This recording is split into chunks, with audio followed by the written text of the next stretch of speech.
పరమపిత అయినటువంటి బ్రహ్మర్షి సుభాష్ పత్రిజీ దంపతులకు spiritual tablets research foundation doctor Gopalakrishna గారికి విశ్వమంతా వ్యాప్తి చెంది ఉన్న అన్నిటిలోనూ అందరిలోనూ అంతటిలోనూ నిబిడీకృతమై ఉన్న ప్రాణశక్తితో నడిపిస్తున్న ఆ పరమాత్మకు ఇక్కడికి విచ్చేసిన ఆత్మబంధువులందరికీ నా హృదయపూర్వక ఆత్మ ప్రణామాలు. థ్యాంక్ యూ అండి, థ్యాంక్ యూ.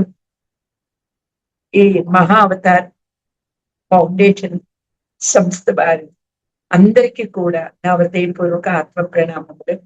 ఇక్కడ మీరు ఏ సంకల్పంతో ఈ ఫౌండేషన్ మొదలు పెట్టారో అది దిగ్విజయంగా అవ్వాలి అని నేను మనసారా కోరుకుంటున్నానండి. నా పేరు వరలక్ష్మి. నేను వైజాగ్ లో ఉంటున్నాను. 2006 నుంచి కూడా నేను ధ్యానం చేస్తున్నాను. మొట్టమొదట నేను ధ్యానంలోకి ఎలాగ వచ్చాను అనేది చెప్పగలుగుతాను.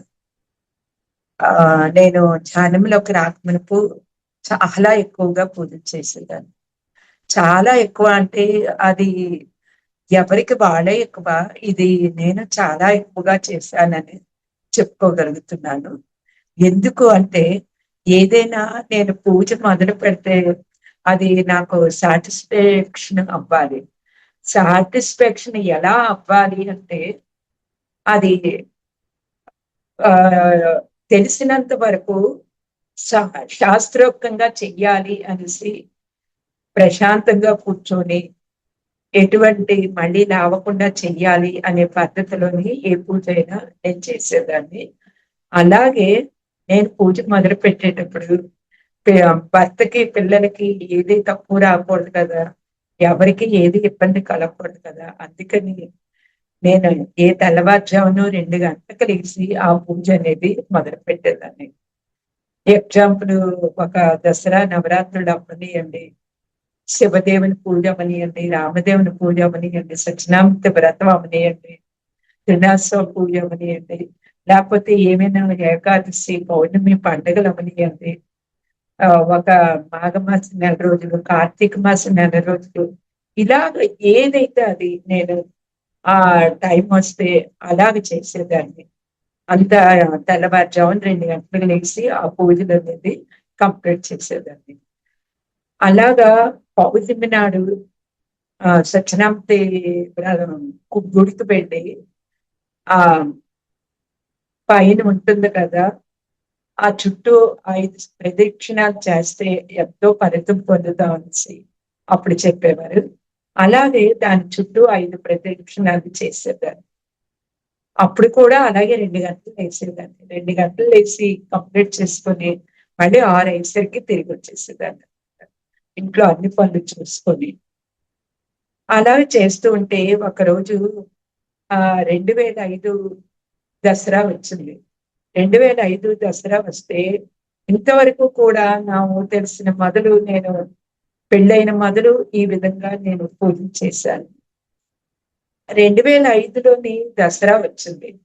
2005లో దసరా వస్తే అక్కడ నేనేం చేశాను అంటే ఎప్పట్లాగే నేను పూజ చేసేదాన్ని. ఆ 2 గంటలు లేచి ఇంట్లోని అన్ని శుభ్రం చేసుకొని పూజలో కూర్చొని ఆ పూజ అయ్యి 5 కల్లా పూజ కంప్లీట్ చేసుకొని మళ్ళీ వంట చేసుకొని పిల్లలకి అతనికి ఇది పిల్లల క్యారేజ్ కట్టి ఆయనకి టేబుల్ మీద పెట్టి, మాది కిరాణా వ్యాపారం, అస్సలు ఖాళీ ఉండదు మాకు. ఉదయం 5 గంటలకి లెగిస్తే 11 వరకు ఒకటే బిజినెస్ అనమాట. అలాగ ఖాళీ ఉండదు. అలాగా నేను ఆయనకి టిఫిన్ టేబుల్ మీద పెట్టి అన్ని చేసుకొని గుడికి వెళ్ళి భారతీదేవి గుడికి వెళ్ళి కుంకుమ పూజ చేసుకొని మళ్ళీ 12 గంటలకి వచ్చి మళ్ళీ ఆయనకి భోజనం పెట్టి మళ్ళీ ఆయన మధ్యాహ్నం పడుకునేవారు. ఆ పడుకునే టైంలో నేను బిజినెస్ కి షాప్ లో ఉండేదాన్ని. మళ్ళీ 4 వరకు ఆయన షాప్ లోకి వచ్చేవారు కాదు. ఆ 4 వరకు షాప్ లో ఉండి మళ్ళీ పిల్లలకి కావాల్సినవి ఈవినింగ్ కి ఏమైనా కావాల్సితే చేసి మళ్ళీ నైట్ డిన్నర్ ప్రిపేర్ చేసి మళ్ళీ సాయంత్రం గుడికి పెట్టారు. ఆ 10 రోజులు కూడా దసరా నవరాత్రులు 10 రోజులు అలా చేస్తూ ఉంటే నాకు కనీసం ఒక 10 ఇయర్స్ 15 ఇయర్స్ లోపు వరకు నేను కంటిన్యూగా చాలా అద్భుతంగా సాటిస్ఫాక్షన్ గా చేసేదాన్ని. సాటిస్ఫాక్షన్ అంటే ఏంటి అంటే, ముందు మనసుకి తృప్తి కావాలి. మనకి ఏదైనా పూజ చేసామంటే ఆ తృప్తి కలిగింది.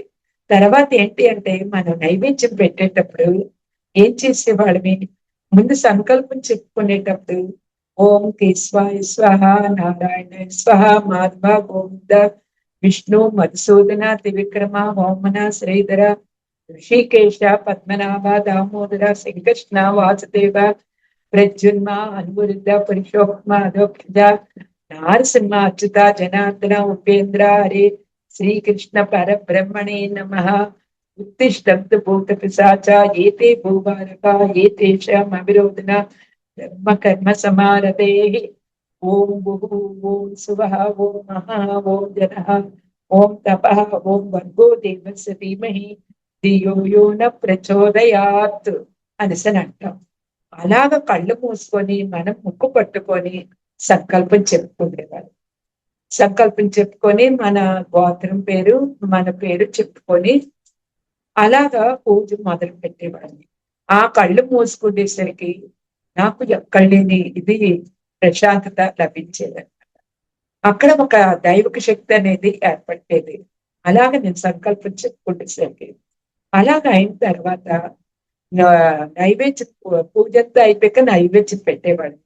ఏదైతే అది, ఏ పండు అయితే పండు, చలివిడి వడపప్పు, పానకం ఇలాగా ఏదైతే అది నైవేద్యం పెట్టేటప్పుడు 3 సార్లు ఓం ప్రాణాయ స్వాహ, ఓం అపానాయ స్వాహ, ఓం ఉదానాయ స్వాహ, ఓం సమానాయ స్వాహ అని 5 సార్లు మనం నైవేద్యం పెట్టేవాళ్ళం. అలాగే నైవేద్యం పెట్టి కళ్ళు మూసుకునేసరికి నేను అప్పుడే ధ్యాన స్థితిలోకి వెళ్ళిపోయేదాన్ని. ఈ ధ్యానంలోకి ఎలా అంటే, ఆ కళ్ళు మూసుకొని కూర్చునేటప్పుడు ఏదైతే నైవేద్యం పెట్టామో, ఏ దేవుణ్ణి అయితే ప్రార్థన చేశామో వాళ్ళు ఇచ్చి ఆ ప్రసాదం తినే వరకు నేను కళ్ళిప్పేదాన్ని కాదు. నేను కళ్ళు మూసుకొని కూర్చుండేసరికి ఎప్పుడో వచ్చి ఆ ప్రసాదం వాళ్ళు తీసుకెళ్తారు. అయితే తీసుకునేవారు అని అనడానికి నిదర్శనం ఏంటి అంటే, ఆ పెట్టే విధానంలోని ఆ పండు కొంచెం ఇదిగా ఉండేది. ఆ తిన్నట్టుగా, లేకపోతే పండు కదిలినట్టుగా, ఆ చలివిడి వడపప్పు అయితే కొంచెం అటు ఇటుగా జరిగినట్టుగా అలా అనిపించింది. అలా అనిపిస్తే అప్పుడు కళ్ళు మూసుకొని నేను కళ్ళు తెచ్చేసరికి ఇలాగా లేదు అంటే వాడొచ్చి అక్కడ కూర్చొని తిన్నట్టుగా ఆ ఫీల్ అలా కలిగేదన్నమాట. భావన అవ్వచ్చు, ఫీల్ అవ్వచ్చు. అలాగ జరిగింది. అలా జరిగేటప్పుడు నాకు ఎంతో సాటిస్ఫాక్షన్ అనమాట. ఆ సాటిస్ఫాక్షన్ అనేది ఆ రోజంతా ఆనందంగా ఉండేదండి. ఏదో తెలియని ఆనందం. కోట్లొచ్చి అక్కడ ఉండిపోయినట్టుగా డబ్బు, లేదంటే ఎక్కడికో వెళ్ళేటట్టుగా ఆ ఆనందాన్ని నేను చెప్పలేననమాట. కొలవలేను. నా హృదయంలో అంత ఆనందంగా ఉండేది. అలాగా పూజ కంప్లీట్ చేసేదాన్ని. ఆ తర్వాత ఏంటి, జాని కాని చ పాపాని జన్మాంతరకృతాని చ తాని తాని ప్రణశ్యంతి ప్రదక్షిణం పదే పదే పాపోహం పాప కర్మాణ పాపాత్మ పాప సంభవ త్రాహి మాన్నరకాద్ఘోర దివ్య జ్యోతిర్నమోస్తుతే తస్మాత్ కారుణ్య భావేన రక్ష రక్షో జనార్దన అనేసని 3 సార్లు మనం ప్రదక్షిణం చేస్తాం ఇంటి దగ్గర పూజ చేసేటప్పుడు.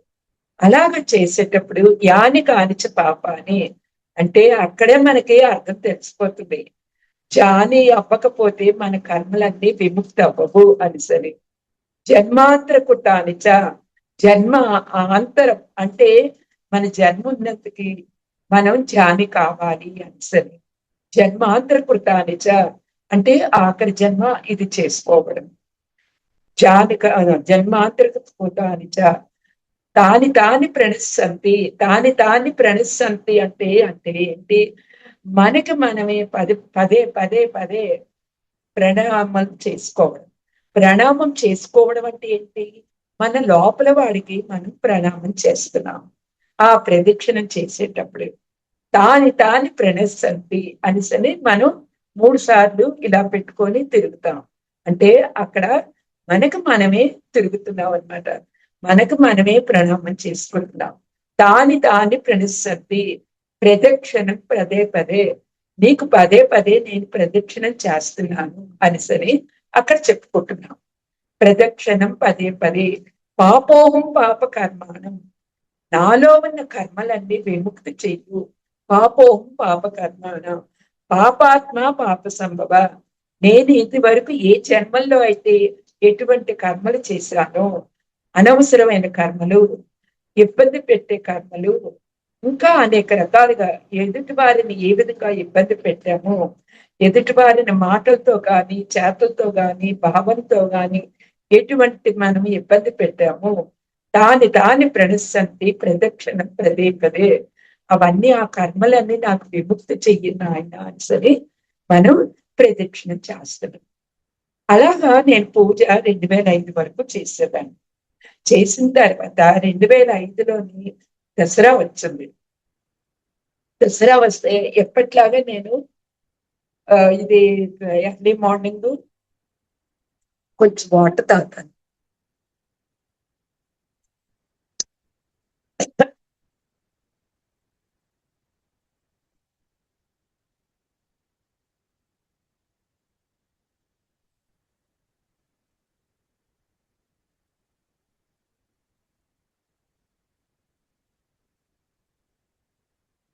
రెండు వేల ఐదు దసరా వస్తే నాకు ఏమైంది, ఎప్పట్లాగా ప్రతి ఇయర్ లాగే ప్రతి రోజు లాగా నేను అది చేస్తూ ఉన్నాను. ఆ దసరా పూజ తెల్లవారుజామున 2 గంటలు లేసి భర్తకి పిల్లలకి అన్ని చూసుకొని టేబుల్ పెట్టేసి పూజ చేసుకొని ఆ దేవాలయంకి వెళ్ళి కుంకుమ పూజకి వెళ్ళింది.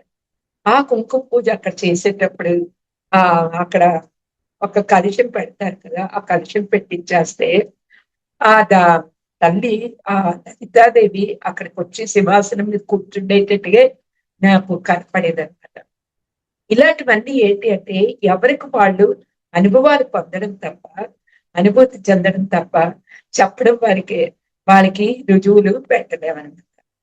అలాగా అక్కడ ఆ తల్లి లలితాదేవి కూర్చునేసరికి ఇప్పుడు నేను చెప్తూ ఉంటే ఆవిడ వచ్చి కూర్చున్నట్టుగా నాకు ఆ భావన కలుగుతుంది. ఇక్కడ నా ఎదురుగుండా సింహాసనంలో కూర్చున్నట్టుగా అనిపిస్తుంది.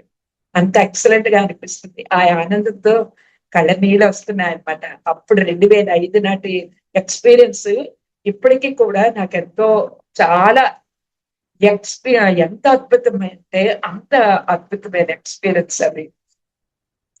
అయితే అక్కడ ఆవిడ వచ్చి కూర్చునేటట్టు అనిపించింది. సేమ్ టు పూజ చేసేటప్పుడు ఆవిడ వచ్చి కూర్చునేటప్పుడు యాస్టేజ్ అదే ఫీల్ అనమాట. ఆ పూజ అక్కడ మా ఇంటికి దగ్గరలోని దేవాలయం ఉంది. అది చాలా చిన్న దేవాలయం అనమాట. అది కొంత పూజా విధానం అనేది మన పూర్వీకుల నుంచి మనకు వస్తుంది కదా. అలాగే మా పూర్వీకులు చాలా అద్భుతమైన వాళ్ళు. నా తల్లిదండ్రులకి నా హృదయపూర్వక ఆత్మ ప్రణామములు. ఈ జన్మనిచ్చిన, ఈ శరీరాన్ని ఇచ్చిన నా తల్లిదండ్రులకి నా హృదయపూర్వక ఆత్మ ప్రణామం చెప్పుకుంటున్నాను. ఎందుకు అంటే చాలా అద్భుతమైన తల్లిదండ్రులు అనమాట.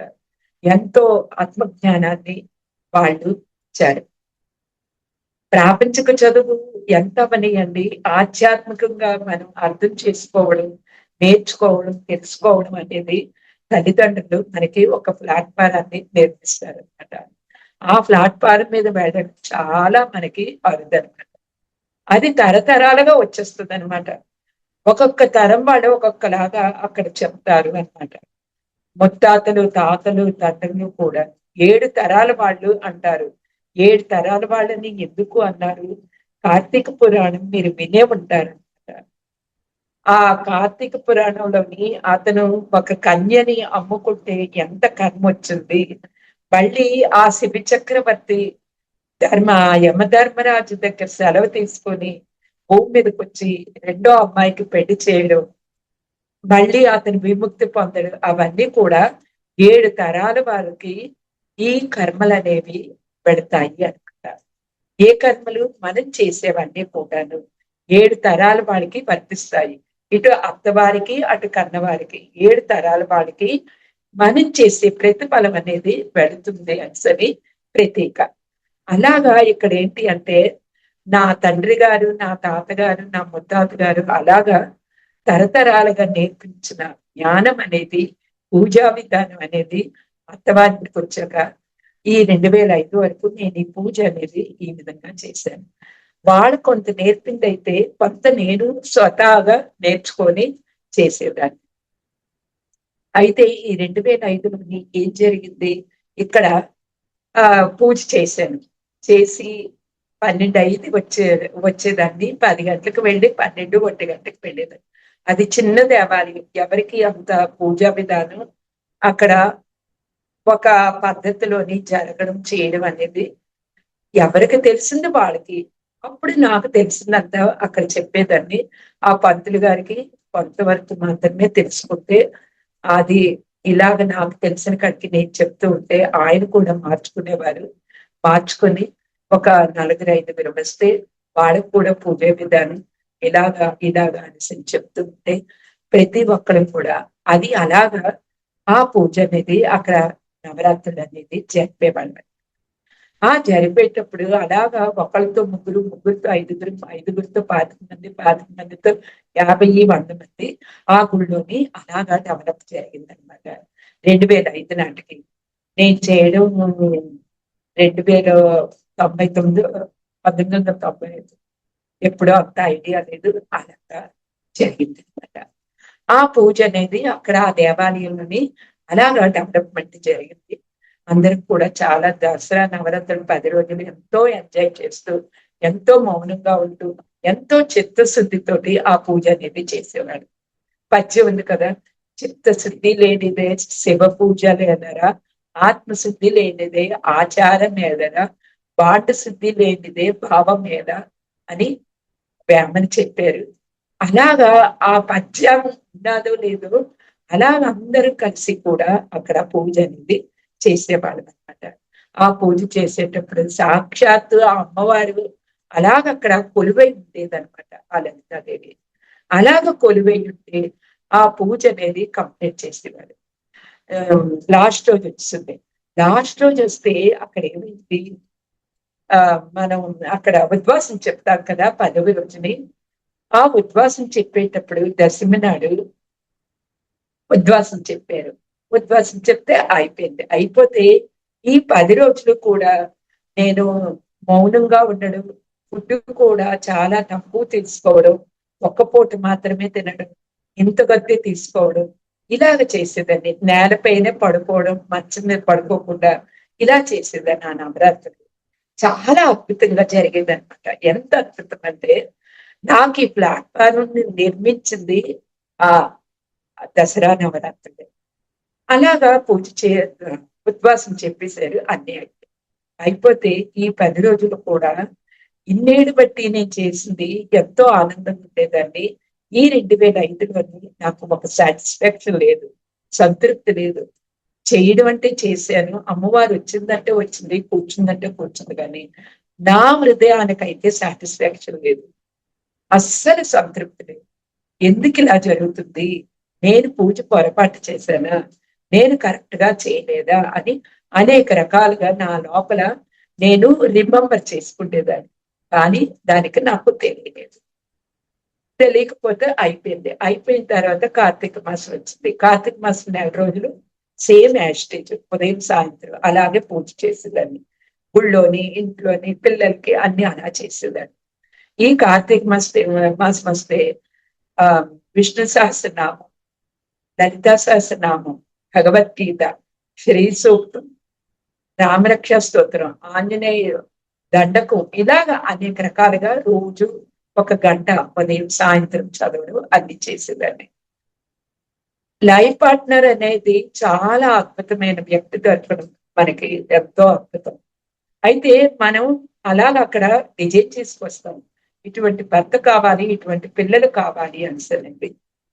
ఈ పార్ట్నర్ అనేది కరెక్ట్ గా ఉంటే మనకి ఏ ఇబ్బంది ఉండదు. అక్కడ కొంచెం వాళ్ళు ఇబ్బంది కలిగిన, ఇబ్బంది పడ్డా, వాళ్ళ వల్ల మనం బాధపడ్డా అక్కడ మనం సెట్ చేసుకోవాలి. సరి చేసుకోవాలి అంటే చిన్న చిన్నవే ఏవైనాను, ఆ చిన్న చిన్నవే వచ్చేటప్పుడు అక్కడ కొంచెం చిలికి చిలికి పెద్దవానైతే అక్కడ మనం కామ్ అయిపోతే ఎంతో అద్భుతంగా అన్నమాట. అలాగా ఒక లైఫ్ పార్ట్నర్ కి బిజినెస్ చేసేటప్పుడు ఆయనతో పాటు నేను ఎంతో కష్టపడ్డాను. అందరూ జాబులు చేస్తారు. ఆయనతో పాటు ఇల్లు ఇంత అద్భుతంగా ముందుకు వచ్చింది అంటే నేను ఆయనతో పాటు ఎంతో కష్టపడ్డాను. పురుషుడు అనే అతను జాబ్ చేసి చూస్తాడు. ఒక స్త్రీ అనేది ఏంటి అంటే ఇంటిని చక్కబెట్టుకోవాలి, భర్తని పిల్లల్ని చూసుకోవాలి.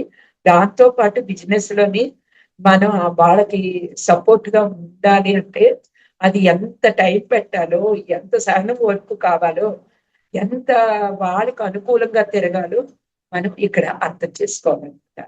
అలాగా ప్రతి క్షణం కూడా మనల్ని మనం అర్థం చేసుకుంటూ వాళ్ళకి నచ్చేటట్టుగా మనం పెట్టి వాళ్ళకి బిజినెస్ లో కూడా ఉండడం అన్నీ జరగడం. అలా జరుగుతూ ఉంటే ఈ ముందు కాలంలోని ఈ 2005 లోపు చాలా సమస్యలు వచ్చాయి. ఎన్ని సమస్యలు అంటే చాలా సమస్యలు. మనకి అత్తగారిని మామగారిని డిజైన్ చేసుకొని వస్తా ఉంటాం. అక్కడ సమస్యలు వస్తాయి. మా భర్తని డిజైన్ చేసుకొని వస్తా ఉంటాం. అక్కడ మనకి వాళ్ళకి చిన్న కోపం ఉంటే ఆ కోపాన్ని మనం అధిగమించి వాళ్ళకి తగ్గట్టుగా అక్కడ మనం నడుచుకుంటే అక్కడ ప్రశాంతత వస్తుంది. ఇలాగా ప్రతి విషయంలో కూడా అక్కడ మనం వాళ్ళకు అనుకూలంగా తిరిగితే ఎంతో అద్భుతంగా వాళ్ళు మనం ఏదైనా ఇబ్బంది పడితే ఆ ఇబ్బందిని మనం ఇక్కడ ఏం నేర్చుకోవాలి అనేసి ఒకసారి ఏడ్చుకుంటూ కొన్ని రోజులు ఇబ్బంది పడుతూ కొన్ని రోజులు బాధపడుతూ కొన్ని రోజులు మనం కూడా అక్కడ సహనం నశించిపోతే 99 మనం బరాయిస్తాం. 100వది వచ్చేసరికి కొంచెం సహనం నశించిపోతుంది. అక్కడ చాలా ఇబ్బంది పడడం అలాగా జరుగుతూ ఉంటుందన్నమాట. అలాగా అవన్నీ కూడా అధిగమించుకొని ఈ 2005లోకి ఒక స్టేజ్ అనేది మేము వచ్చామన్నమాట. 1998, 97 ఈ 2001 చాలా ఇబ్బందులు పడి బిజినెస్ కూడా చాలా డౌన్ అయ్యి ఉన్న ఆస్తి అంతా కరిగిపోయి చాలా డౌన్ అయిపోయాం. ఆ డౌన్ అయ్యేటప్పుడు ఆ 98లోని ఆ డౌన్ అయ్యేటప్పుడు భక్తికి ఎన్ని విధాలుగా సపోర్ట్ గా మనం ఉండాలో అన్ని విధాలుగా మనకు తెలిసిన జ్ఞానం, మనకి తెలిసిన పూజ, మనకి పూర్వీకులు మనకి నేర్పిన సహన ఓర్పుతోటి వాళ్ళందరికీ ఎలాగ వాళ్ళకి ప్రశాంతత వస్తుందో అవన్నీ ఇండైరెక్ట్ గా మనం ఇబ్బంది పడి వాళ్ళకి ప్రశాంతత ఉంచడం అన్ని చేసి ఒక స్టేజ్ లోకి వచ్చి మళ్ళీ ఆ బిజినెస్ అనేది పుంజుకునేటట్టు చేసి ఆయన ఎంతో కష్టపడ్డారు. ఆ బిజినెస్ లోని పూర్తిగా డౌన్ అయిపోయింది. పరిపూర్ణంగా జీరో అయిపోయింది అనమాట. జీరో స్టేజ్కి వచ్చాం. మాకున్న ఆస్తులన్నీ కరిగిపోయి జీరో స్టేజ్కి వచ్చాం. జీరో స్టేజ్కి వచ్చేస్తే అక్కడ మళ్ళీ ఒక విత్తనం వేసాము అంటే ఆ విత్తనం చిన్న పైకి మొక్క రావాలి, ఆ మొక్క పెద్దది అవ్వాలి అంటే మనం ఎంత పెద్ద కష్టపడితే ఆ స్టేజ్కి వస్తాం. అలాగా ఆయన ఆ బిజినెస్ అనేది నిలబెట్టారు. నిలబెట్టి మళ్ళీ చాలా తారా స్థాయికి తీసుకొచ్చారు. 3 రకాల బిజినెస్ లోని మేము రాసేది 3 రకాల బిజినెస్ మళ్ళీ పెట్టి ఆ 3 రకాల బిజినెస్ డెవలప్ చేసుకొని ఆయన వెనకాతల ఆయన బయటకు వెళ్తే ఉండడం. షాప్ అనేది ఉదయం 6 గంటలకు తీస్తే రాత్రి 10 గంటల వరకు అలాగే కంటిన్యూగా ఉండేది. బిజినెస్ అలాగే అద్భుతంగా ఉండేది. అలాగే స్టెప్ బై స్టెప్ ఎదిగాము ఆ బిజినెస్ లోని. ఎదిగిన తర్వాత నాకు 3 పిల్లలు అనమాట. 2 అమ్మాయిలు, 1 అబ్బాయి. నాకు చదువంటే చాలా ఇష్టం అనమాట. పిల్లలు బాగా చదివించాలి అని నా కోరిక. అలాగే బాగా చదివించాము. ఎలాగా అంటే బాబు బీటెక్ చేశాడు, ఇంజనీరు. పాప MBA చేసింది. పెద్దమ్మాయి డిగ్రీ చదువుకుంది. అలాగే నాకు 3 పిల్లలు అనమాట. నాకు మా అత్తగారికి, మామగారికి 2 అమ్మాయిలు, 2 అబ్బాయిలు. నేనే పెద్ద కోడలు అనమాట. కొంచెం ఒడిదుడుకులు వస్తాయి కదా ఇంట్లోని. ఆ ఒడిదుడుకులు అక్కడ అన్ని సహనంతో నెట్టుకొని వచ్చాం. 2 అమ్మాయిలు, 2 అబ్బాయిలు అయితే మరిది గారికి 2 ఆడపడుచులకి పెళ్లిళ్ళు చేసి మా అత్తగారు, మా అమ్మగారు, మా అత్తగారు అత్తగారు కూడా ఉండేవారు. వాళ్ళు జీవితాన్ని చాలించేశారు. వీళ్ళకి ముగ్గురికి పెళ్ళిళ్ళు చేయరు, వీళ్ళకి పురుళ్ళు, ఇద్దరేసి పిల్లలు అందరికీ కూడా చిన్న ఆడపడుచు ఒక అబ్బాయిని దత్తత తీసుకుంటే అది కూడా చూడు, ఆ ఫంక్షన్ కూడా చేయడు. అన్ని కూడా మేము మా శక్తానుసారంగా అందరికీ కూడా ఏ లోటు లేకుండా అన్ని చేశాం. వీళ్ళకి పెళ్ళిళ్ళు పురుళ్ళు అయ్యేసరికి అప్పుడు మా పిల్లలు పెద్దవాళ్ళు అయ్యారు. మా పిల్లలు పెద్దవాళ్ళు అయ్యాక నాకు చదువు అంటే ఇష్టం. మేమిద్దరం అనుకున్నాం అనమాట, మనం పడేటట్టు మన పిల్లలు ఇబ్బందులు పడకూడదు, మనం ఎలాగున్నా సరే మన పిల్లల్ని చదివించాలి అని ఒకే చేయితోటి వాళ్ళని ఎలాగైనా చదివించాలి అని సరే ఒక దీంతో పిల్లల్ని బాగా అభివృద్ధిలోకి తీసుకురావాలి, వాళ్ళని చదివించాలి అని ఆ విధంగా వాళ్ళిద్దరిని చదివించాం. అయితే వాళ్ళకి కూడా ఆ ఇంట్రెస్ట్ ఉంది. ముందు మాకు చిన్నప్పుడు కానించి మేము ఇలాగ ఇబ్బందులు పడ్డాం కాబట్టి, సమస్యలు ఫేస్ చేశాం కాబట్టి వాళ్ళకి అలా జరగకూడదు అని ఒకటే థాట్ అనమాట మా ఇద్దరికి కూడా. ఏదన్నా సరే ఆయన అలాగే మాట్లాడేవారు కాదు, ఓకే అనేవారు అనమాట. అలాగా పిల్లలిద్దరిని చదివించాం. పెద్ద అమ్మాయికి డిగ్రీతో అయిపోతే పెళ్లికి ముందు 10th క్లాస్ వరకే చదువుకుంది. తనకి తమ్ముడికి ఇచ్చాము, పెళ్ళయింది. వాడు గౌరవ మర్యాదలోని అన్నిట్లోని ఏ దానిలోని లోటు లేకుండా ఉండేవారు. అలాగా వాళ్ళకి కూడా సమస్యలు వచ్చాయి. ఇప్పుడు కంబైన్డ్ ఫ్యామిలీలోని ఒక సమస్య అనేది వస్తే, ఇండివిజువాలిటీ అయిపోతే ఆ ఇది కరెక్ట్ గా వాళ్ళకి అక్కడ ఆస్తి పంపకాలు అవి జరగకపోతే వీళ్ళకున్న దాంట్లోని వీళ్ళు బిజినెస్ చేసి వీళ్ళకి కూడా అప్ అండ్ డౌన్ అయిపోయింది. వీళ్ళు కూడా పూర్తిగా జీరో స్టేజ్కి వచ్చేసారు. ఆ జీరో స్టేజ్కి వచ్చేస్తే అక్కడ వాళ్ళకి కూడా నిలబెట్టి వాళ్ళకి కూడా ఇచ్చేసి పిల్లలిద్దరిని చదివించాం అనమాట. పిల్లలిద్దరికి వాళ్ళకి పెళ్లి వచ్చింది, పెళ్లి చేసాము. అద్భుతమైన కోడలు, అద్భుతమైన అల్లుడు. అలాగా నా చిన్ని కుటుంబం అనమాట. ఈ ఇద్దరు పిల్లలకి ముగ్గురికి పెళ్ళిళ్ళు అయిపోయి ఇప్పుడు పెద్దమ్మాయి కూతురు మనవరానికి కూడా పెళ్ళి అయిపోయింది అనమాట. ఇది నా సంసారం యొక్క చరిత్ర. ఇలాగా అయిన తర్వాత ఏమైంది, ఈ 2005లోని నాకు మనసు ప్రశాంతత లేక ఒక తిండి తినేదాన్ని కాదు, ఒక నిద్ర పట్టేది కాదు. ఎందుకు ఇలా జరుగుతుంది, ఎందుకు ఇలా జరుగుతుంది అనేసి నేను అనుకుంటే నాకు ఒక్క పిసరు కూడా నాకు ఆన్సర్ రాలేదు. పోనీ భగవద్గీత తీసేసరికి ఆ రోజు ఎవరో పాంప్లెట్ ఎప్పుడో ఇస్తే అది నేను ఆ బుక్ లో పెట్టేశాను. ఆ పాంప్లెట్ కిందన పడేసరికి అది నేను ఓపెన్ చేసి చూశాను. ఆ ఓపెన్ చేసి చూసేసరికి అక్కడ ఆ పాంప్లెట్ చదివేసరికి నా సోలు ఎక్కడలేని ఆనందం పొందుతానమాట. ఇంకా గెంతులు వేస్తుంది, గెంతులు వేయడమే. ఇలాగ చిన్నపిల్లలు ఎలాగైతే గెంతుతారో అలాగా నా లోపల నా సోలు అంత ఇదిగా గెంతుందనమాట. కేవలం ఆ పాంప్లెట్ చదివేసరికి అక్కడ ఏంటి, సోలుకి కావలసిన ఆహారం అంతవరకే ఆ పూజలు అనేది. ఇక్కడ ఏంటి అంటే కోటి పూజ సమం స్తోత్రం, స్తోత్ర కోటి సమం జప, జప కోటి సమం ధ్యానం, ధ్యానం కోటి సమోలయ అన్నారు ఉత్తర భగవద్గీతలోని ఆ శ్రీకృష్ణ పరమాత్ముడు. అంటే ఏంటి, కోటి పూజలు ఇంటూ ఒక స్తోత్రం, కోటి స్తోత్రాలు ఇంటూ ఒక జపం, కోటి జపాలు ఇంటూ ఒక ధ్యానం, కోటి ధ్యానం దగ్గరికి ఇక్కడికి నా స్థితి ఇక్కడికి వచ్చిందనమాట. ఇన్నాడు ఏమైంది, పూజలు చేశాను, స్తోత్రాలు చేశాను, జపం చేశాను.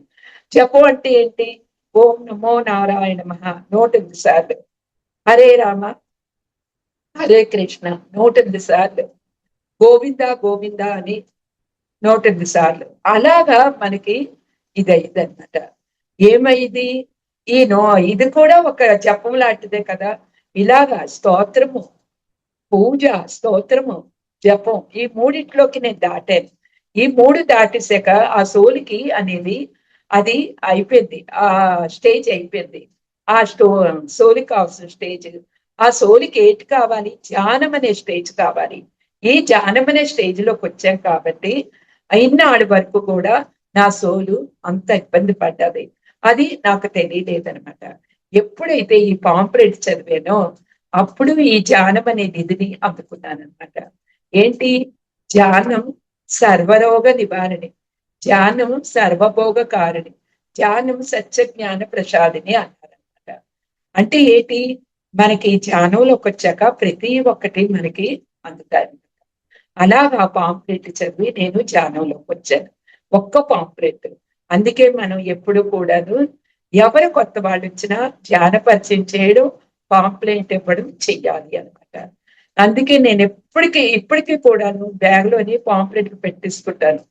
ఎవరు కనపడితే ఆడు, ఎవరు పరిచయం అయితే ఆడు, వాళ్ళకి నేను ఈ పాంప్లెట్ అనేది ఇస్తూ ఉంటాను అనమాట. ఇలాగా జరుగుతుంటే ఈ మా ఇంటికి దగ్గరలోని సీతారామ స్వామి దేవాలయం ఉంది. అక్కడ శ్రీదేవి మేడం, తారకేశ్వరరావు 7:30 వరకు కదండి. హలో, 7:30 వరకే కదా.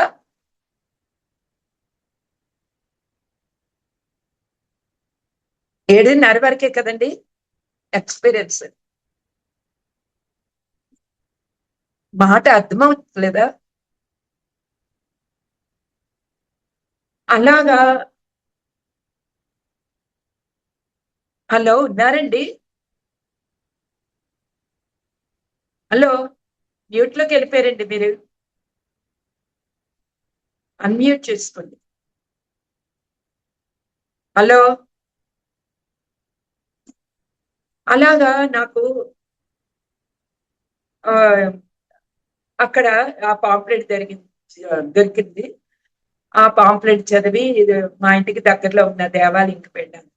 దేవాలయంకి వెళ్ళి అక్కడ పూజ ఇది అక్కడ ధ్యానం అనే నిధిని నేను అందుకున్నాను. ఎవరు? తారకేశ్వరరావు గారు, శ్రీదేవి మేడం అక్కడ 40 days పెట్టారు. ఆ 40 days పెడితే అక్కడ నేను వెళ్ళేసరికి ముగ్గురు ఉన్నారు ధ్యానం నేర్చుకోవడానికి.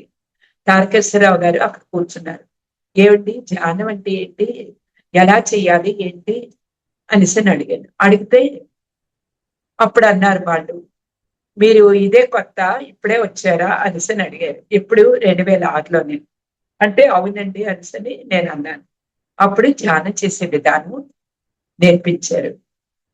మఠం వేసుకొని వేళలో వెళ్ళిపెట్టి కళ్ళు మూసుకొని మీ శ్వాసని గమనించండి. మీరు మేము ఓకే అన్న వరకు మీరు కళ్ళు తెరవద్దు అనేసి వాళ్ళు చెప్పారు. సేమ్ అలాగే యాజిటేజ్ చేశాను. ఏం చేశాను? సార్ చెప్పినట్టే నేను ధ్యానంలోని 1 hour కూర్చున్నాను. 1 hour ఒకే స్థితిలో కూర్చున్నాను.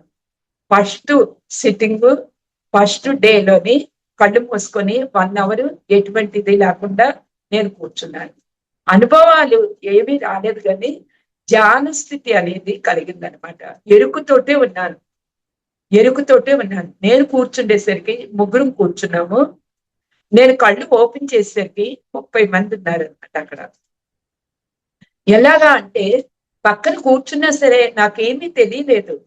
వాళ్ళు వచ్చారు ధ్యానంలో కూర్చున్నారు అనేది నాకు తెలియలేదనమాట. అలాగా అక్కడ కూర్చొని ధ్యానం చేశాను. 1 hour అయ్యాక ఓకే చెప్పారు. ఓకే చెప్పిన తర్వాత నేను కూర్చున్నాను. అందరినీ ఎక్స్పీరియన్స్లు అడిగారు, నన్ను కూడా అడిగారు. నాకేమీ ఎక్స్పీరియన్స్ కలగలేదు కానీ ఆసన సిద్ధి మాత్రం కలిగింది. ప్రశాంతంగా కూర్చున్నాను అన్నారు. వెరీ గుడ్ అన్నారు. మరుసటి రోజు కూడా అదే సేమ్ యాజిటేషన్ జరిగిందనమాట. అన్ని ఇంట్లో పనులన్నీ చేసుకొని వెళ్ళాను. వెళ్ళిన తర్వాత ధ్యానంలో కూర్చున్నాను. కూర్చున్న తర్వాత ముందు రోజు తెలిసిపోయింది కదా, వెళ్ళేసరికి ఇద్దరు ఉన్నాం అనమాట. నేను ఇంకా ఆవిడ ఇద్దరు కలిసి కూర్చున్నాం.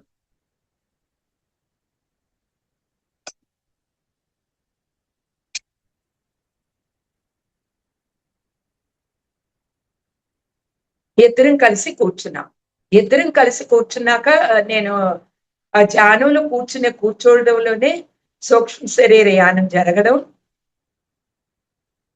జరిగింది. సూక్ష్మ శరీర యానం అంటే ఏంటి మనందరికీ తెలిసిందే. ఆ సూక్ష్మ శరీర యానంలోని కూర్చునేటప్పుడు తిరుపతి వెళ్ళి వెంకటేశ్వర స్వామి పాదాలను దర్శించి లడ్డు తెచ్చుకొని తినడం, కైలాసగిరి వెళ్ళడం, అక్కడ శివపార్వతులతోటి నేను అక్కడ నాట్యం చేయడం అన్ని జరిగాయి అన్నమాట. అలాగా అద్భుతంగా నా సూక్ష్మ శరీరయానం జరిగింది. ఎప్పుడు రెండవ రోజుకే. ఆ రెండవ రోజుకి సూక్ష్మ శరీరయానం జరిగిన తర్వాత ఆ రోజు నుంచి రోజు కూడా ప్రతిరోజు ఎక్స్పీరియన్స్ లేదు. ఎలాగా ధ్యానం అనేది ఇంకా నేను ఎంత హార్డ్గా చేశాను అంటే తెలియదు అనమాట. అంత హార్డ్గా భర్తని పిల్లల్ని చూసుకుంటూ సంసారాన్ని చూసుకుంటూ ఇంటికి వచ్చిన చుట్టాలు బంధువుల్ని చూసుకుంటూ రోజును గంటలు గంటలు గంటలు గంటలు గంటలు గంటలు ధ్యానం చేసేదాన్ని. ఎలాగా అంటే ఏ రాత్రి 10 అయ్యాక కూర్చొని ఏ 12, ఏ 2, ఏ 3, 4 అప్పుడు పడుకునేదాన్ని. అలాగనమాట. మధ్యాహ్నం 12 గంటలకి 10 గంటలకు పని అయిపోతే అప్పుడు కూడా అలాగే పని చేసేదాన్ని. అలాగ ప్రతి ఒక్కటి కూడా నేను ప్రతిరోజు కూడా అలాగా మెడిటేషన్ రోజుకి ఇంచుమించు ఒక 6, 8, 10 గంటల వరకు ఈ ధ్యానం అనేది చేసేదాన్ని. ఇలాగ ధ్యానం చేసిన తర్వాత ఇక్కడ ఇలా ఉంటుండగా ఇలాగ నేను ధ్యానం చేశాను. ఒక రోజు ఏమొచ్చి పత్రి సార్ వచ్చారు.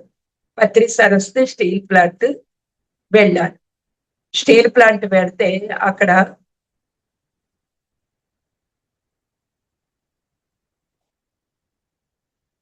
అందరినీ కూడా పరిచయం చేసుకుంటున్నారు. అందరికీ షేక్ హ్యాండ్ ఇస్తున్నారు. అందరికీ షేక్ హ్యాండ్ ఇస్తే నాకు కూడా ఇచ్చారు. అతనికి కాళ్ళకి నమస్కారం పెట్టకూడదు కదా! ఆ కాళ్ళకి నమస్కారం పెట్టకూడదు కదా! నేనేం చేశాను పెట్టాను. పెడితే అక్కడ కొంచెం సారు ఇబ్బంది పడ్డారు. కోపం వచ్చింది సార్‌కి. ఇబ్బంది పడి కోపం వస్తే అక్కడ ఏమైంది కొంచెం ఇదయిపోయింది. కోపం పడతానేమొచ్చి ఇంకా మాకు 40 డేస్ అవ్వలేదు. లాస్ట్ రోజుని పత్రి సార్‌ని చూసి వచ్చేసాక మళ్ళీ మరుసనాడు నుంచి గుడికెళ్ళి మిగతా రోజులు కంప్లీట్ చేసుకున్నాం 40 డేస్. అలాగా జరిగిన తర్వాత 40 డేస్ అయిన తర్వాత మేము 5గురం తయారయ్యాం అక్కడ.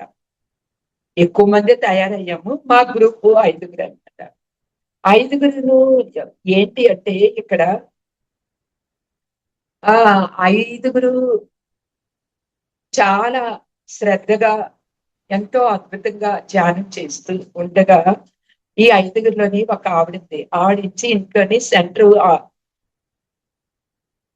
సెంటర్ ఓపెన్ చేశారు. సెంటర్ ఓపెన్ చేస్తే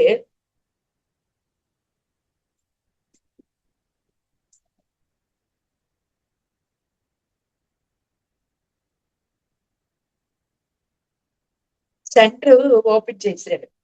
సెంటర్ ఓపెన్ చేసిన తర్వాత అక్కడ మేము రోజు 6 to 8 అనమాట. రోజు అక్కడ గంట మెడిటేషన్, గంట క్లాసు. ఎవరో వాళ్ళు వచ్చి చెప్పేవారు అనమాట క్లాసు. అలాగా రోజు వస్తుండగా ఇప్పుడంటే ఏకతా ధ్యానాలు 3 days 1 day ఇలాగా సెంటర్లోని జరుగుతూ ఉండేవన్నమాట. అక్కడేంటి ఈ వైజాగ్ లోని ఫస్ట్ టైం అనమాట. 360 గంటలు అక్కడ ఏకంగా రాత్రింబవళ్ళు 360 గంటలు ధ్యానం జరిగిందనమాట. 360 గంటలు ధ్యానం జరిగితే అక్కడ ఏమైంది ఆ 360 గంటలు ధ్యానం పెట్టాం ఆ సెంటర్లోనే. ఆవిడ పేరు సరస్వతి గారు అనమాట. బుద్ధా పిరమిడ్ సెంటర్ ఆ సెంటర్ పేరు. అక్కడ కూర్చొని ధ్యానం చేశారు. సాయంత్రం 6 నుంచి 8 గంటల వరకు గంట మెడిటేషన్, గంట ధ్యానం చేసి కొన్ని రోజుల తర్వాత 360 గంటలు అక్కడ ఏకతా ధ్యానం పెట్టాం. ఏకతా ధ్యానం పెడితే అక్కడ ఏంటి మరి ఫుడ్ ఎలాగా ఏంటి ఎలాగా అని అందరూ అన్నారు. 5గురు కూడా మేము ఆలోచించుకుంటే అప్పుడు నేను అన్నాను ఒక్కొక్కరు తెచ్చుకున్నాము అనేసని. అలాగా కర్రీ, సాంబారు, స్వీటు, హాటు, అప్పడాలు, పెరుగు ఇలాగా మేము 5గురు కూడా తెచ్చేవాడు. ఎవరికి ఏది వీలైతే అలాగా. ఆవిడేమొచ్చి రైస్ పెట్టేసేవారు. మిగతావన్నీ మేము తెచ్చేవాడు. ఇలాగా చేస్తూ ఉంటే ధ్యానం చేసేవాడిని. ఎంతమంది వచ్చేవారంటే అంతమంది. అప్పట్లోని 100 మంది దాకా ఇంచుమించు రీచ్ అయ్యారు అంటే గ్రేటే కదా 2006లోని. అలాగా ఆ అక్కడ 360 గంటలు ధ్యానం జరుగుతూ ఉండేది. ఎక్కడ సేతందార, మధురవాడ, జగదాంబ, అల్లీపురం ఇలాగా అన్ని ప్లేసుల్లో నుంచి అక్కడికి వచ్చేవారు, ధ్యానం చేసేవారు. 360 గంటలు ధ్యానం అయిన తర్వాత ఈ మధ్యలోని నాకు ఎక్కడ ఏది జరుగుతున్నా ముందే తెలిసిపోయింది అనమాట. ఏ విధంగా ఏం జరుగుతున్నా కొన్ని కొన్ని విషయాలు నాకు తెలిసిపోయింది. అలాగ తెలిసిపోతే ఇక్కడ ఏమైంది మనకి ఆ ఇది అక్కడికి దగ్గరలోని గ్యాస్ సిలిండర్లు బరస్ట్ అయిపోయి అక్కడ అక్కడ కూడా అగ్ని ప్రమాదం జరుగుతున్నట్టుగా నాకు ముందే తెలిసిపోయింది. అలాగే ఎక్కడ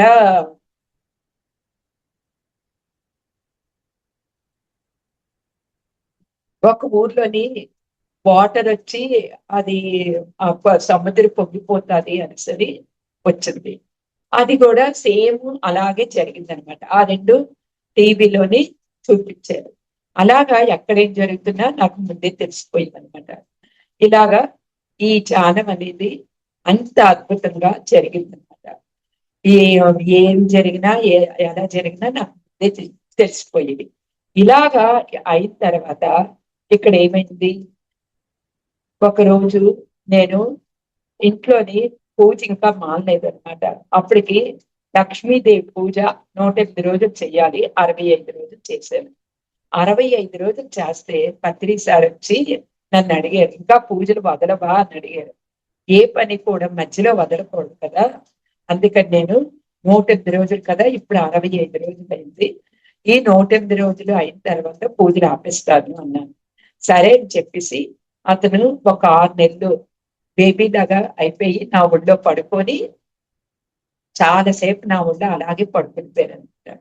పడుకునిపోయిన తర్వాత అలాగ లక్ష్మీదేవి పూజ 108 రోజులు అయిన తర్వాత నేను పూజలకి స్వస్తి చెప్పేశాను. స్వస్తి చెప్పడం అంటే పూజలు కంప్లీట్ చేశాను. ఆ రోజు నుంచి కూడా ధ్యానం వేరు, పూజ వేరు, స్తోత్రం వేరు, జపం వేరు కాదు, అన్ని ఒకటే. కోటి పూజలు చేస్తే ప్రైమరీ, కోటి స్తోత్రాలు చదివితే హై స్కూలు, కోటి జపాలు చేస్తే కాలేజీ, కోటి ధ్యానాలు చేస్తే పీజీ అనేసి అర్థమైంది. అలాగా ధ్యానం అనే నిధిని పట్టుకొని ఎక్కడికి నేను ఎక్కడ అయితే అక్కడ ధ్యానం అనేది అక్కడ ఆ ఇక్కడికి దగ్గరలోని ప్రకృతి వ్యాలీ ఉంది.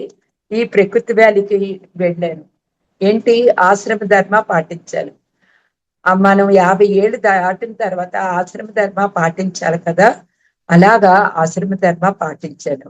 ఎందుకు ఆశ్రమ ధర్మ పాటించాను అంటే, మనం మేడం. Hello madam. 40 ఏళ్ళలోపు మేడం. వింటున్నారా అండి? మేడం, మీ హెడ్ కట్ అవుతుంది మేడం, కొంచెం బ్యాక్ వెళ్ళి చెప్పండి మేడం. ఆహా, నేను చెప్పే ఎక్స్పీరియన్స్ వింటున్నారా అడుగుతున్నాను. వింటున్నాం మేడం, వింటున్నాం మేడం. అలాగా నేను పూజ అనేది కంప్లీట్ చేసుకొని ఈ ధ్యానంలోకి వచ్చాను. ధ్యానం నిర్విషయం మనహ అన్నారు. ధ్యానం నిర్విషయం మనహ అంటే మనందరికీ తెలిసిందే. అంటే ఏకాగ్రతతోటి పూర్తిగా ఎంటీ మైండ్ తోటి ధ్యానం మనం చేయడం. అలాగా ఆ స్టేజ్కి వచ్చేసాను అనమాట. ఒకరోజు నాకు ఏమైంది, అరికాలు సలుపులు వచ్చాయి. అరికాలు సలుపులు వస్తే పాదం మోపడం చాలా కష్టం అయిపోయింది అనమాట. ఇంట్లో నడవడం కూడా కష్టం అయిపోయేది. అయిపోతే అక్కడ డాక్టర్ గోపాలకృష్ణ గారు ఉన్నారు. డాక్టర్ గోపాలకృష్ణ గారు ఉంటే అతనికి చెప్పాను. ఆయన ఏంటి 550 టాబ్లెట్లు, స్పిరిచువల్ టాబ్లెట్లు ఆయన తయారు చేశారు, స్పిరిచువల్ టాబ్లెట్లు. ఆ ఇతను డాక్టర్ గోపాలకృష్ణ గారు. ఇది బుక్, అందులో ఒక బుక్ అనమాట, కుటుంబ జీవిజయం అనే బుక్ ఇది. ఆయన తయారు చేసింది. 550 టాబ్లెట్లు ఆయన రీసెర్చ్ చేశారు. అందులో ఇది ఒక బుక్ అనమాట. ఇందులోనే ఒక 12 టాబ్లెట్ లాగా ఉంటాయి, అంటే 12 అంశాలు, కాన్సెప్ట్లు అనమాట. ఇలాగా ఉంటే ఇక్కడ నేను 12 కాదు 9 అనుభవాలతోటి 9 కాన్సెప్ట్లు అనమాట. నేను అడుగు తీసి అడిగేయలేకపోతున్నానండి. నాకు అరికాళ్ళు చాలా సలుపులుగా ఉన్నాయి అనేసి నేను చెప్పాను. అంటే మీరు ప్రకృతి వ్యాధి వెళ్ళి 40 రోజులు ఉండండి అన్నారు. ప్రకృతి వ్యాధి వెళ్ళి అతను అన్నారనేసి నేను తయారైపోయింది తప్ప అక్కడికి ఎలా వెళ్ళాలి, ఏ విధంగా ఉండాలి, నేను ఉండగలనా లేదా అనేదే నా మైండ్ లో లేదు. ఆ థాట్స్ ఏమీ లేవు. ఎంప్టీ మైండ్ తో ఉన్నాను. సార్ వెళ్ళమన్నారు, నేను వెళ్తాను అంతే. ఇంట్లో చెప్పాను, ఇంట్లో ఓకే అన్నారు. ప్రతి ఒక్క విషయంలోని ఇంట్లో వాళ్ళు ఎంత సపోర్ట్ చేశారో తెలియదు. అంత అద్భుతంగా నాకు సపోర్ట్ చేశారు. ఈ ధ్యానం అనే నిధిని పట్టుకునే మొదలు నా భర్త ఉన్నందుకు నా భర్త బాగా సపోర్ట్ చేశారు. ఇప్పుడు నా పిల్లలు కూడా నాకు ఎంతో సపోర్ట్ చేస్తున్నారు ఆ ధ్యానంలోని. ఎక్కడికి వెళ్తానన్నా, ఏది చేస్తానన్నా ఏది వద్దంటారు, ఏది అటు పెట్టరు. నాకు అన్నిటికీ కూడా 100% 100%కి 200% నాకు చాలా సపోర్ట్ చేస్తారు అనమాట. అలాగా నేను ఇలాగ నేను ప్రకృతి వ్యాధి వెళ్తాను, నాకు అరికాలు సరుకులుగా ఉన్నాయంటే సరే అనేసి వెళ్ళన్నారు. అప్పటికి మా వారు ఉన్నారు. అడుగు తీసి అడిగేయలేకపోయాను. అడుగు తీసి అడిగేయలేకపోతే అతి కష్టం మీద మా పెద్దమ్మాయి, మా అబ్బాయి వచ్చారు. అక్కడికి నిలబెట్టారు. వెళ్ళాను. వెళ్ళిన తర్వాత ఎవ్వరు లేరనమాట. పూర్తిగా నేచర్, అక్కడ పిరమిడ్స్ ఉన్నాయి. ఆ అతను రాయ్ జగపతి రాజు గారు, అతను అప్పుడు అతనే ఆర్గనైజ్ చేసేవారు ఆ పిరమిడ్స్ అనేది. అతను ఉన్నారు. తర్వాత ఒక వాచ్మెన్ భార్య అక్కడ ఉన్నారనమాట. ఇంకెవ్వరు లేరు. అయితే నేను వెళ్ళాను. వెళ్ళిన తర్వాత అక్కడ ఏమీ దొరకవు. అడవిలాగే ఉంటది. ఏమైనా కావాలి అంటే 5 కిలోమీటర్ల దూరం రావాలి. అందుకని కావలసినవన్నీ కూడా ప్యాక్ చేసుకొని వెళ్ళాం. వెళ్తే ఆ పిరమిడ్ లోపలికి వెళ్ళినప్పుడు 4 స్టెప్స్ ఉన్నాయన్నమాట. ఆ 4 స్టెప్స్ నాకు ఎక్కడానికి చాలా కష్టం. 4 మెట్లు ఎక్కడానికి. ఆ 4 మెట్లు ఎక్కడము అంటే నా కళ్ళకి నీళ్ళు తిరిగి గిరగిరగిర ఏడుపు వచ్చేది అనమాట. అంత అరికాడు సరుకులు, మోకాడు సరుకులు. అప్పుడు నేనేం చేశాను, అక్కడ గట్టు ఉంటే గట్టు మీద కూర్చొని ఇటు నుంచి అటు మారి అప్పుడు లాస్ట్ మెట్టు మీద లోపలికి వెళ్ళాను. అప్పుడు నేను వెంటనే ఇమ్మీడియట్ గా ధ్యానం అంటే పిచ్చి ప్రాణం అనమాట నాకు. ఎంత ప్రాణమో ఎంత ఇష్టమో తెలియదు అనమాట. అలాగా కూర్చోడంలోనే ఒక 3-4 అవర్స్ అలాగా కంటిన్యూగా కూర్చుండిపోయిన తర్వాత ఆ రోజు మా అమ్మాయి, మా అబ్బాయి ఉండి ఆ మరుసటి రోజు వెళ్ళిపోయారనమాట. వెళ్ళిపోయిన తర్వాత అక్కడ ఏమైంది, ఇంకా నేను ఒక్కతనే ఉన్నాను, ఎవరు లేరు. లేకపోతే ఆ మరుసటి రోజుకి కొంచెం అడుగు తీసి అడుగేయగా నడుస్తుంటే ఇది వరకు ప్రాణం కటకట్లా ఆడిపోయింది. వెళ్ళినాడు ఏడుపు వచ్చేసింది. నడవాలంటే పెద్ద గగనం అయిపోయింది. ఈ మరుసటి రోజు ఏమైంది, కొంచెం అడుగు తీసి అడుగేయగలుగుతున్నాను. ఆ అడుగు తీసి అడుగేయడంతో అక్కడ ఏమైంది, నడవగలుగుతున్నాను. అప్పుడు నా రూమ్ నేను శుభ్రం చేసుకొని డోర్ తీసేసరికి అదంతా కూడా నేచర్. అన్ని మొక్కలే.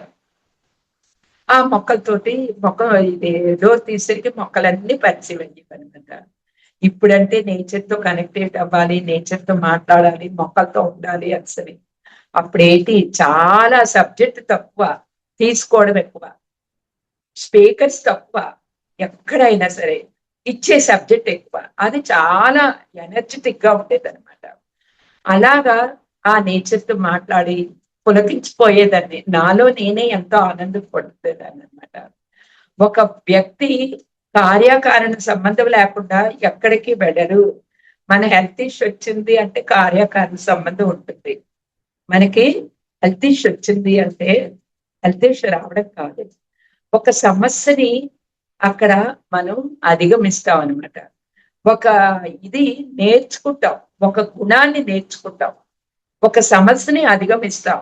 లేదు అంటే మన ద్వారాగా అక్కడ కార్యం అవ్వాల్సి ఉంటుంది, అక్కడ ఏదో ఒక వర్క్ అవ్వాల్సి ఉంటుంది. అందుకు మనం ఆ విధంగా ఎక్కడికైనా వెళ్ళవలసి ఉంటుంది. అలాగా అరికాలు సరుకులు వచ్చి అలాగైతే 3 రోజులకి అరికాలు సరుకులు తగ్గిపోయింది అనమాట. అక్కడేంటి 50 ఏళ్ళు వచ్చాక ఆశ్రమ ధర్మ పాటించాలి. నేను ఆశ్రమ ధర్మ పాటించలేదు, ఇంట్లోనే ఉన్నాను. అందుకు నాకు ఆ కాళ్ళు సరుకులు వచ్చాయి. అది ఎప్పుడు అర్థమైంది, అక్కడికి వెళ్ళిన తర్వాత అర్థమైంది. మనం ఏంటి, 3 ఉండాలి: శరీర ధర్మం, కుటుంబ ధర్మం, స్వధర్మం. శరీర ధర్మం అంటే ఏంటి, శరీరానికి సంబంధించి. కుటుంబ ధర్మం అంటే ఏంటి, కుటుంబాన్ని చక్కగా చూసుకోవడం.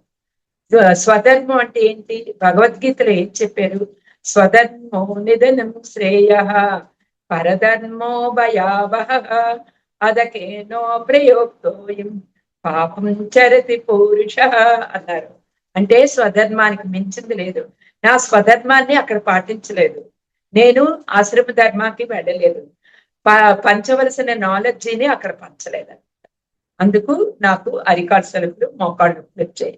ఎప్పుడైతే అక్కడికి వెళ్ళి ఉన్నానో అక్కడ పౌర్ణమి వచ్చింది. పౌర్ణమి వస్తే అక్కడ నేను సంకల్పం చెప్పుకున్నాను, ఈ రూమ్ అంతా నిండిపోవాలి, అంతమంది రావాలి అని నేను సంకల్పం చెప్పుకొని ధ్యానంగా కూర్చున్నాను. ఎప్పుడు పని అంతా అయిపోయాక ఉదయం 8 గంటలకో ఇప్పుడు కూర్చున్నాను ధ్యానం. కూర్చున్నాక 1 గంటకు తెలివి వచ్చింది. 1 గంటకు తెలివి వస్తే అప్పుడు ఒక హాస్టల్ మాస్టర్ వచ్చి నా తోడ మీద ఎలాగని సాటిస్ఫాక్షన్ అని అడిగారు అతను. అడిగితే ఏం సాటిస్ఫాక్షన్, రూమ్ అంతా నిండిపోవాలి పౌర్ణించడానికి, ఒక్కళ్ళు రాలేదు, ఇది సాటిస్ఫాక్షన్ ఎలాగవుతుంది అసలు అతనితోటి, హాస్టల్ మాస్టర్స్ తోటి. అలాగా అని చెప్పేసి అన్నారు అతను. మళ్ళీ నేను ధ్యానంలో కూర్చున్నాను. ఫుడ్ అనేది ఏం తీసుకోలేదన్నమాట. ఫుడ్ అనేది ఏం తీసుకోకుండా నేను వెళ్ళిన మొదలు వచ్చే వరకు కూడాను 40 రోజులు కూడా రోజు ఒక చిన్న పండు, 1 లీటర్ వాటర్, లెమన్ వాటర్ 40 రోజులు కూడా అలా చేశాను అనమాట. 40 రోజులు ఆ విధంగా చేశాను. మౌనము 40 రోజులు లిక్విడ్ తోటి ఉన్నాను. నిమ్మకాయ నీడు లీటరు, ఉదయం నుంచి రాత్రి వరకు ఆ లీటర్ నీడు తాగేదాన్ని, ఇంకెక్కువ తాగేదాన్ని కాదు. ఏదో ఆకలిస్తే చిన్న పప్పుండ గాని పండు గాని తినేదాన్ని, లేకపోతే అది కూడా తినేదాన్ని కాదు. అలాగ 40 రోజులు చేశాను. ఈ 40 రోజుల మధ్యలోని ఒక రోజు పౌర్ణమి వచ్చింది. ఆ పౌర్ణమి నాడు ఏం తిన్న కదా మళ్ళీ ధ్యానంలో కూర్చున్నాను. కూర్చుంటే ఇంకా అమ్మా, హాస్టల్ మాస్టర్స్, ఫిజికల్ మాస్టర్స్ అందరూ కూడా వచ్చేసారు, ధ్యానంలో కూర్చున్నారు. ఎప్పుడు మధ్యాహ్నం 1 గంట మొదలు మళ్ళీ మరుసటి రోజు ఎర్లీ మార్నింగ్ 6 వరకు కూడా వీళ్ళందరూ కూడా అక్కడ అందరం కలిపి మెడిటేషన్ చేసాం. పౌర్ణమి ధ్యానం మెడిటేషన్ చేసిన తర్వాత మధ్యరాత్రిలోని నాకు వాష్రూమ్కి వస్తే 1 గంట అయింది, లేచాను. ఇంకా రూమ్ అంతా ఎంత తేజస్సో, ఎంత కాంతో నేను చెప్పలేను, మాటల్లో చెప్పలేను. ఆ వైబ్రేషన్, ఆ కాంతి అంత అద్భుతంగా అదంతా కూడా స్ప్రెడ్ అయిపోతే అక్కడ చూశాను. లైట్ కాంతి ఏమో అనుకున్నాను నేను, ఆ లైట్ ఆపేసాను. అప్పుడు కూడా అదే కాంతి, అదే వైబ్రేషన్, అదే తేజస్సు. ఓహో అని చెప్పేసి ఆ మాస్టర్స్ కి కృతజ్ఞతలు చెప్పుకున్నాను. కృతజ్ఞతలు చెప్పుకున్నాక మరుసటి రోజు 6 గంటలకి పౌర్ణమి కంప్లీట్ అయిపోయింది. ముందు రోజు 8 గంటలకు కూర్చున్నాను, మరుసటి రోజు 6కి లేచాను అనమాట. 22 అవర్స్ కూడా మెడిటేషన్ లో కూర్చున్నాను, అయిపోయింది. ఇంతవరకు కూడాను అక్కడికి ఏ వ్యక్తి రాని వ్యక్తి, కొన్ని రోజులు అక్కడ అన్ని క్లాసులు అవి జరిగాయి, మళ్ళీ మరుగున పడుతుంది అక్కడ ఆ సెంటర్, ఆ పిరమిడ్. ఎప్పుడైతే ఈ పౌర్ణమి ధ్యానం హాస్టల్ మాస్టర్స్ వచ్చారు, పౌర్ణమి ధ్యానం జరిగింది, అప్పుడు మళ్ళీ ప్రతి ఒక్కరు అక్కడికి రావడం అన్ని జరిగాయి. ప్రతి ఒక్కరు రావడం, అదంతా సందర్శించడం, ఉండడం, చేయడం చేసేవాడు. అయితే ఈ వచ్చిన వాళ్ళకి అక్కడ ఫుడ్ అనేది దొరకదన్నమాట. ఆ టైంకి ఎవరు వస్తే వాళ్ళకి వంట చేసి పెట్టడం, వాళ్ళకి భోజనం పెట్టడం, క్లాస్ చెప్పడం, పాంప్లెంట్ ఇవ్వడం, ఆత్మకు ఆహారం, శరీరానికి ఆహారం, ఈ 40 రోజులు కూడా అలా పెట్టేదాన్ని. అలాగా ఇందులోని మా అబ్బాయి ప్రతి వారం వచ్చేవాడు, కావలసినవన్నీ ఇచ్చేవాడు. శుక్రవారం సాయంత్రం వచ్చేసి శనివారం, ఆదివారం నాతో పాటు ఉండి సోమవారం ఉదయం వెళ్ళిపోయేవాడు మా అబ్బాయి క్లాస్. అలాగ నాకు సపోర్ట్ గా ఉండేవాడు అనమాట. అలాగ చాలా మంది 2, 3 మొదలుకొని 100 మంది వరకు లాస్ట్ వరకు వచ్చేవారు అనమాట. అలాగ 100 మందికి వచ్చి 40 రోజులు కంప్లీట్. నాకు అరికాడు సరుకులు అయిపోయి, అది అయిన తర్వాత అదంతా అక్కడ మనం ఈ 40 రోజులు అక్కడ ఉండి మెడిటేషన్ చేయడం వల్ల ఆ ఎనర్జీ ఫామ్ అయింది. ఆ తర్వాత 40 రోజులు అయిన తర్వాత తెలిసింది అక్కడ అల్లూరి సీతారామరాజు ఆరా ఉంది. 7 కిలోమీటర్ల దూరం వరకు అక్కడ ఎన్ని జీవరాశులో ఉంటాయట. పులులు, సింహాలు, పాములు, తేళ్లు అన్ని ఉంటాయట. 1% కూడా నాకు భయం లేదు. రాత్రులు కూడా నేను ఒక్కరితోనే పడుకుంటేదాన్ని. ఎవ్వరూ వచ్చేవారు కాదు. కరెంట్ కూడా లేదు. అలాగైందనమాట. మనకి టైం అయింది కదా, ఇంకా ఎక్స్పీరియన్స్లు ఉన్నాయి. ఇంకా చాలా పెద్ద ఎక్స్పీరియన్స్ మరలా ఇంకా మళ్ళీ ఎప్పుడైనా అది చెప్పుకుందాము. అది ఇంకా అద్భుతంగా ఉంటుంది ఆ ఎక్స్పీరియన్స్. అది జీవించేయం అంటే ఏంటి అంటే శరీర ధర్మం, కుటుంబ ధర్మం కంప్లీట్ చేసాము. మన బుక్ లోని స్వధర్మం అనేది ఏంటి అంటే, స్వధర్మం అనేది మనకి ఈ 24 గంటలు కదా రోజులోని. శరీర ధర్మానికి 8 గంటలు, కుటుంబ ధర్మానికి 8 గంటలు, స్వధర్మానికి 8 గంటలు మనం పెట్టాలన్నమాట. మనం పొద్దున్న నుంచి సాయంత్రం వరకు శరీర ధర్మం, కుటుంబ ధర్మం చేస్తాం. స్వధర్మం అనేసరికి మనం వెనకని పెట్టేస్తాం. దానివల్ల మనకి హెల్త్ ఇష్యూ అనేది వస్తుంది. ఏదో విధంగా హెల్త్ ఇష్యూ అనేది వస్తుంది అనమాట. నిద్ర పట్టకపోవడం, చిరాకు రావడం, లేకపోతే ఏదో ఒక విధంగా మనకి హెల్త్ ఇష్యూ వస్తుంది. అదే ఈ స్వధర్మం అనేది చేస్తే ఏం చెయ్యాలి? మనం 7 గంటలకే ఫుడ్ తినేసి తొందరగా పడుకొని మళ్ళీ ఎప్పుడు తెలివి వస్తే అప్పుడు తెలివి వచ్చిన తర్వాత రాత్రి అంతా కూడా ధ్యానం, స్వాధ్యాయం, సజ్జన సాంగత్యం, కళలు, భాషలు ఇవన్నీ నేర్చుకొని ఈ 8 గంటలు కూడా మనము ఆత్మజ్ఞానంతో నింపుకుంటే మన స్వధర్మ అనేది అక్కడ కంప్లీట్ అవుతుంది అనమాట. ఎక్కడ అవసరం అంటే అక్కడికి వెళ్ళడం, వర్క్ చేయడం, మళ్ళీ ఇంటికి వచ్చేయడం. ప్రతి పౌర్ణమికి, ప్రతి ఆశ్రమ ధర్మ పాటించడం, ఇలాగా నేను చేసేదాన్ని. చాలా షార్ట్ కట్లు చెప్పాను. ఇంకా ఉంది. అది అండి నా జర్నీ.